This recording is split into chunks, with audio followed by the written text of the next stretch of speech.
Yes देखो illustration number 6 page number 22.24 क्या कह रहा था following is the trial balance of Amrit Raj as at 31st March 2017 you are required to prepare the final accounts for the year ended 31st March 2017 taking into account the following adjustment closing stock on 31st March valued at 4340 commission include 300 being commission received in advance तो commission पे adjustment है उस पर tick लगाइए salary has been paid for 11 months तो salary पे adjustment है salary पे टिक लगाओ bank loan has been taken at 10% per annum तो बैंक लोन पे एडजस्टमेंट है उस पर टिक लगाओ डेप्रिसिएशन डेप्रिसिएट बिल्डिंग बाय 5% तो डेप्रिसिएशन बिल्डिंग पे एडजस्टमेंट है बिल्डिंग पे टिक लगाओ एंड स्कूटर बाय 15% स्कूटर पे एडजस्टमेंट है उस पर टिक लगाओ कह रहा है write off 200 as a further bad debts and maintain bad debts provision at 5% on debtor तो ये एडजस्टमेंट किस पे हो गया डेटर्स पे हो गया बैड डेब्ट्स पे हो गया प्रोविजन तो ये सारे एडजस्टमेंट्स हैं अब देखिए सबसे पहले आपको कैपिटल दे रखी है 25,000 की तो कैपिटल को अपन कहाँ लिखते हैं वर्किंग नोट में लिखते हैं अपन कैपिटल को तो वर्किंग नोट में लिखेंगे अपन कैपिटल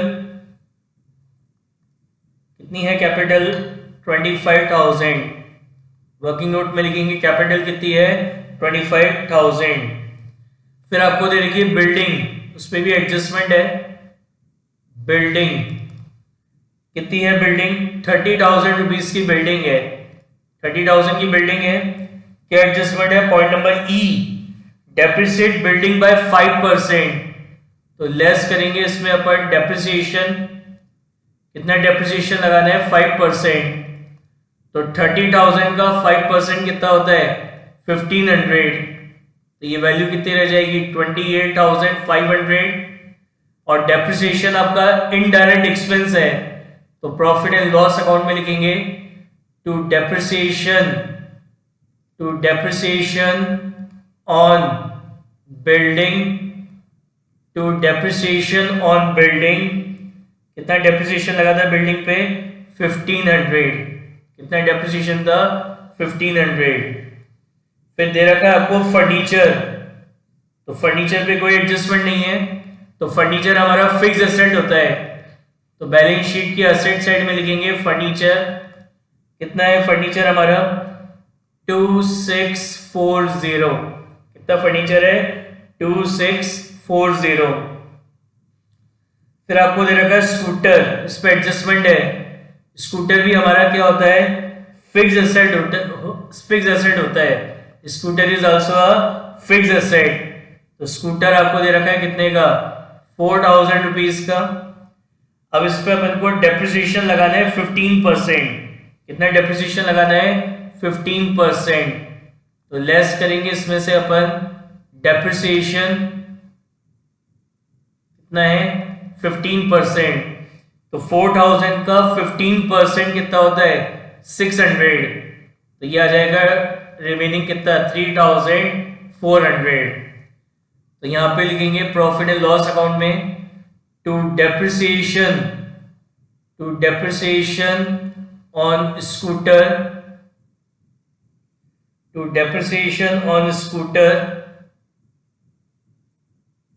कितना 600 टू डेप्रिसिएशन ऑन स्कूटर कितना 600 फिर आपको दे रखा है return inward and return outward तो जो रिटर्न इनवर्ड है वो क्या कहलाते हैं रिटर्न इनवर्ड मतलब सेल्स रिटर्न तो उसको तो अपन ट्रेडिंग अकाउंट की डेबिट साइड में लिखेंगे या क्रेडिट साइड में सेल्स में से लेस कर देंगे एक ही बात है तो रिटर्न इनवर्ड आपको दे रखा है कितना 2,300 एंड रिटर्न आउटवर्ड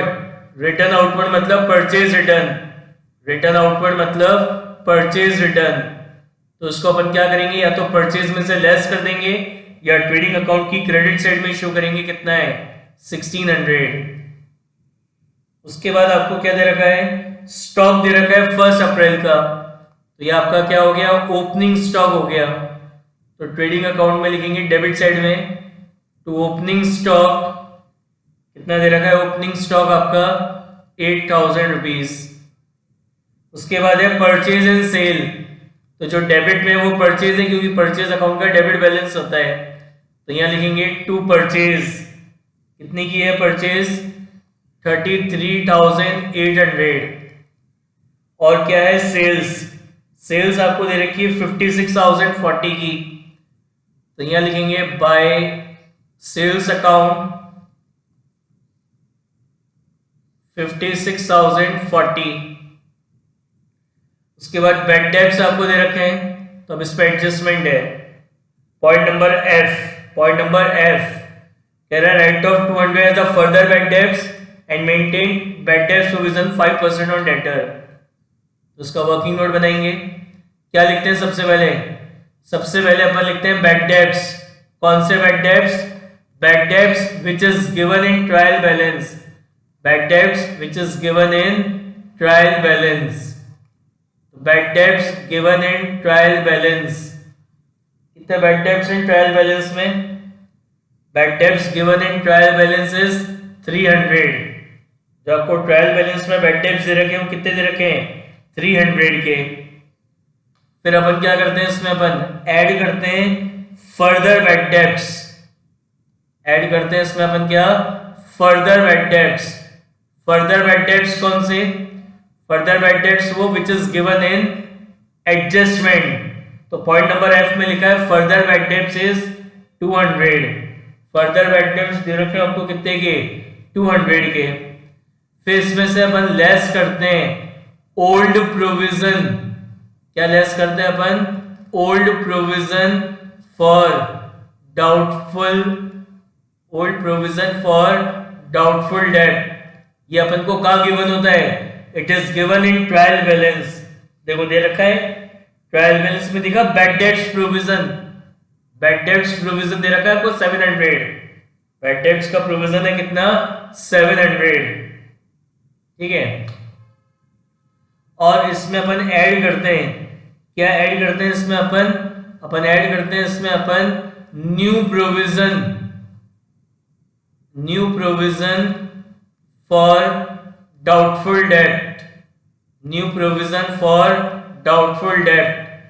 अब ये new provision for doubtful debt अपन कैसे निकालते हैं?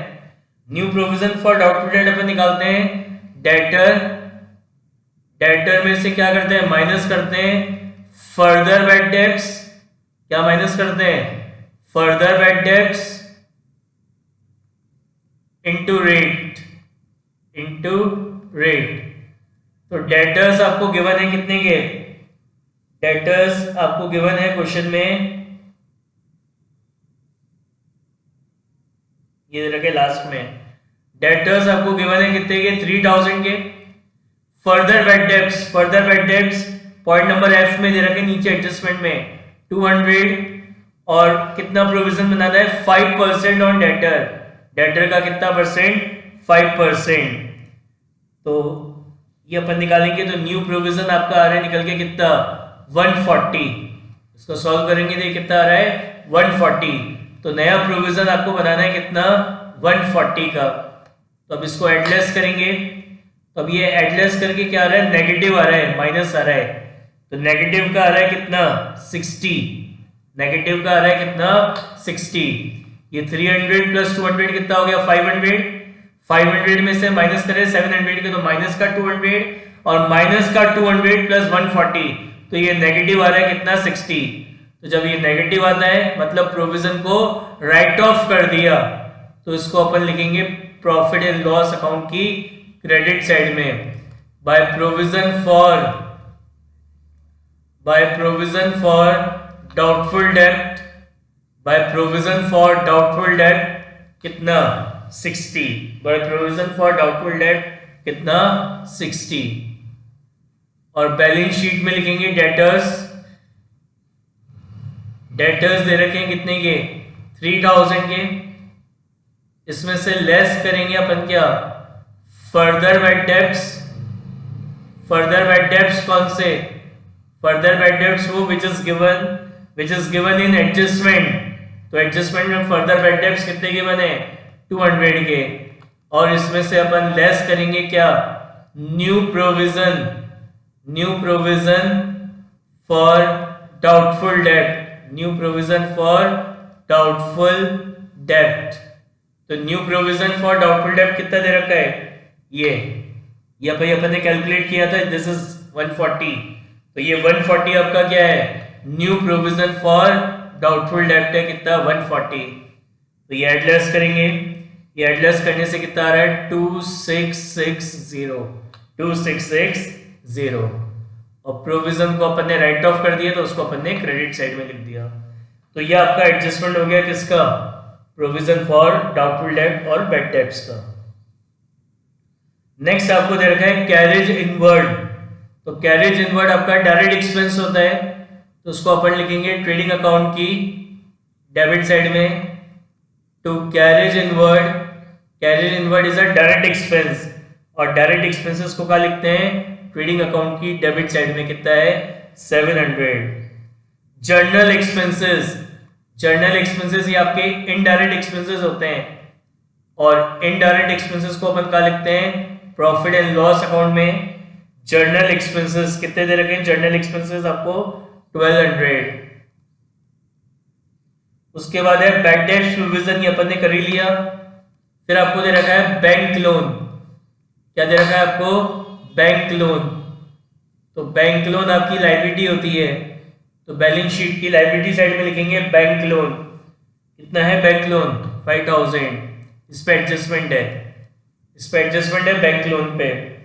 Point number D, read point number D, bank loan has been taken at 10% per annum interest, यानी इंटरेस्ट ऑन लोन कितना बनता है साल भर का,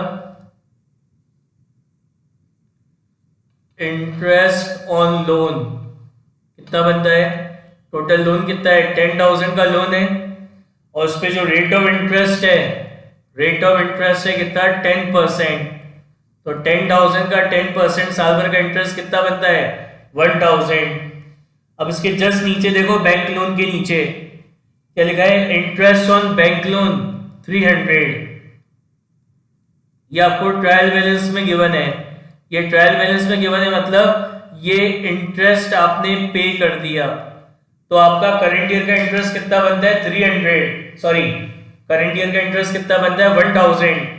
तो 1000 में से 300 तो आपने पे कर दिया, तो जो रिमेनिंग 700 बच गया, ये रिमेनिंग 700 जो बच गया, ये आपका करंट ईयर का इंटरेस्ट है। This is your current year interest जो आपने पे नहीं किया मतलब ये आपका क्या हो गया, ये आपका आउटस्टैंडिंग इंटरेस्ट हो गया of current year. This is your outstanding interest of current year. समझ में आई बात। हमने लोन ले रखा था कितने का 10,000 का, लोन पे रेट ऑफ इंटरेस्ट कितनी है 10% है, तो 10% ऑफ 10,000 कितना होता है 1,000। तो 1,000 में से 300 का इंटरेस्ट आपने पे कर दिया, विच is given in the trial balance. बाकी बचा रिमेनिंग 700। तो 700 का ही जो इंटरेस्ट है ये आपके करंट ईयर का इंटरेस्ट है। अच्छा, लोन आपका 5,000 का है, ओके गलत देख लिया मैंने। लोन अमाउंट आपका 5,000 का है, तो यानी इंटरेस्ट ऑन लोन कितना हो जाएगा 5,000 है, 5,000 का लोन है, रेट ऑफ इंटरेस्ट कितना है 10% है, तो 5,000 का 10% कितना होता है 500 होता है। तो ट्रायल बैलेंस में कितना गिवन है 300। तो ये जो ट्रायल बैलेंस में गिवन है ये इंटरेस्ट आपने पे कर दिया, और बाकी का जो रिमेनिंग बचा 200, रिमेनिंग जो बचा 200 ये आपका क्या है करंट ईयर का इंटरेस्ट है। It is your current year interest जो आपने पे नहीं करा। तो इसका मतलब क्या हो गया, it is outstanding interest of current year. This is outstanding interest of current year, कितना 200। ये आउटस्टैंडिंग इंटरेस्ट है करंट ईयर का कितना 200 रुपीज का। ठीक है, तो अपन जो प्रॉफिट एंड लॉस अकाउंट बनाते हैं वो किस पे बनाते हैं एक्रूअल कंसेप्ट पे। And as per the accrual concept any expense which is related to current year whether paid or not उसे हमें अपने प्रॉफिट एंड लॉस अकाउंट में शो करना होता है। तो यहां लिखेंगे टू इंटरेस्ट ऑन लोन कितना दे रखा है ट्रायल बैलेंस में 300, जबकि करंट ईयर का इंटरेस्ट ऑन लोन कितना होता है 500। तो अपन यहाँ पे ऐड कर देंगे outstanding interest on loan. Outstanding interest on loan कितना 200, और बैलेंस शीट की लायबिलिटी साइड में लिखेंगे आउटस्टैंडिंग इंटरेस्ट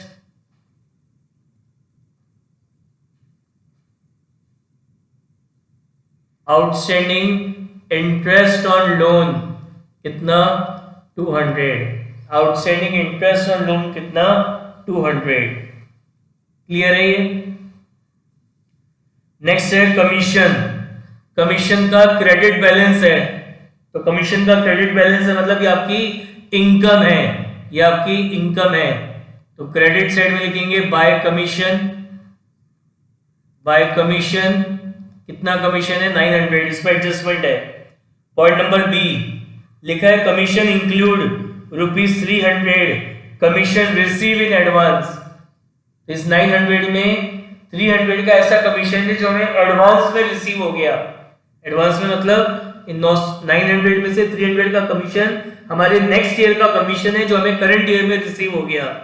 तो इसको अपन क्या करेंगे, यहां से लेस कर देंगे, क्या commission receive in advance, less कर देंगे कमीशन रिसीव इन एडवांस कितना 300। तो 900 में से 300 गए, कितने बच गए 600। और यहां बैलेंस शीट की लायबिलिटी साइड में यहां लिखेंगे commission receive in advance, commission receive in advance 300। जो इनकम आपको एडवांस में रिसीव हो जाती है वो आपकी लायबिलिटी होती है।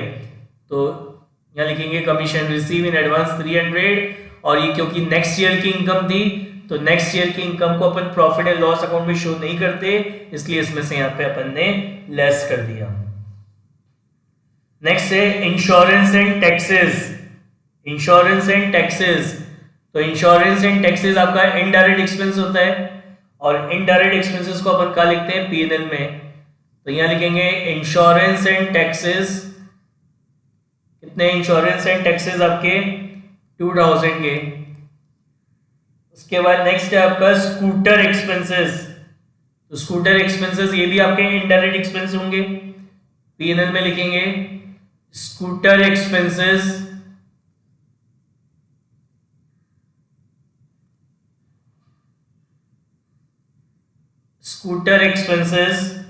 कितना दे रखा है स्कूटर एक्सपेंसेस 2600, ये आपका इनडायरेक्ट एक्सपेंस है। फिर सैलरी दे रखी है, सैलरी कितनी दे रखी है ट्रायल बैलेंस में, सैलरी आपको दे रखी है कितने की 4400 की, ठीक है ना। ये लिखा है salary has been paid for 11 months, ये 11 मंथ्स की सैलरी पे करी है, तो यानी पर मंथ सैलरी कितनी हो गई 400 रुपए पर मंथ होगी सैलरी आपकी। लेकिन अपन प्रॉफिट एंड लॉस, सैलरी आपका इनडायरेक्ट एक्सपेंस है, इनडायरेक्ट एक्सपेंसेस को कहां शो करते हैं प्रॉफिट एंड लॉस अकाउंट में, और as per the accrual concept profit and loss account में पूरे 12 महीने के खर्चे अपन को शो करने होते हैं वेदर पेड और नॉट। तो ये जो सैलरी केवल 11 महीने की है, लेकिन अपन को यहाँ पे पूरे 12 महीने का खर्चा दिखाना है। तो यहाँ लिखेंगे टू सैलरी, एक महीने की आउटस्टैंडिंग है, यहाँ लिखेंगे टू सैलरी 4400, ऐड करेंगे इसमें आउटस्टैंडिंग सैलरी, आउटस्टैंडिंग सैलरी कितनी है 400। तो यहाँ पे पूरे 12 मंथ्स की सैलरी आ जाएगी कितनी 4800, और जो एक्सपेंसेस आउटस्टैंडिंग होते हैं वो हमारी लायबिलिटी होते हैं। तो बैलेंस शीट की लायबिलिटी साइड में लिखेंगे आउटस्टैंडिंग सैलरी,